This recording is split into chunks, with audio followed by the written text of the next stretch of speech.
Doctor BR Ambedkar తీసుకొచ్చిన హక్కులను అన్ని కులాలు మతాలు పార్టీలకు అతీతంగా అర్హులకు అందేలా ప్రభుత్వాలు పనిచేయాలని కాంగ్రెస్ పార్టీ జిల్లా ఎస్సీసీఎల్ అధ్యక్షుడు దారా రామకృష్ణ విజ్ఞప్తి చేశారు.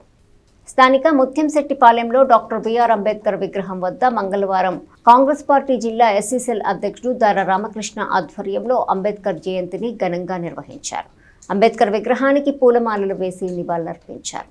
విద్యార్థులచే కేక్ కట్ చేయించారు. ఈ కార్యక్రమంలో అక్కిదాసు శ్యాము, బుడుగు, దారా కోటయ్య, పులిపాటి సురేష్, నసు, చరిత్, వినీత్, సంజయ్, సిద్ధు, సర్వేశ్వరరావు, బాలకృష్ణ, రాకేష్, వేముల శ్రీపతి, ప్రదీప్, నిజాంపట్నం లోహిత్, నిరుడు దుర్గారావు, బోరుగడ్డ రత్నబాబు, రాజశేఖర్, సోమశేఖర్ తదితరులు పాల్గొన్నారు.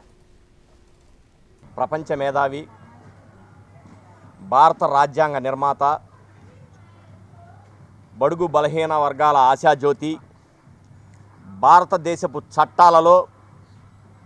చట్టాలని దిశానిర్దేశం చేసి మన భారతదేశంలో ఉన్నటువంటి న్యాయ వ్యవస్థని అలాగే హక్కులని ఒక చట్టబద్ధత తీసుకొచ్చి మన రాజ్యాంగాన్ని పొందుపరిచినటువంటి డాక్టర్ భీమ్రావ్ అంబేద్కర్ గారి జయంతిని పురస్కరించుకొని ముత్యంశెట్టిపాలెం 16వ వార్డులోని అంబేద్కర్ గారి విగ్రహానికి ఘనంగా పూలదండలేసి అలాగే చిన్న చిన్న పిల్లలు భారత పౌరులైనటువంటి ఈ పిల్లల చేత కేక్ కటింగ్ పెట్టుకొని ఈ కార్యక్రమాన్ని మేము ఎంతో ఆనందంగా రానున్న తరాలకి ఇంకా ఈ మా వయసు వచ్చేసరికి ఈ పిల్లలు కూడా ఇంతకంటే ఘనంగా చేసే విధంగా ఆయన తీసుకొచ్చినటువంటి హక్కులని చట్టాలని ప్రతి ఒక్క వర్గానికి ప్రతి భారతదేశంలో నివసించే ప్రతి ఒక్క వర్గానికి కూడా ఉండేటట్టుగా ముందు కూడా ఆయన జయంతిని మేము ఘనంగా జరుపుకుంటామని చెప్పని తెలియజేస్తున్నాం.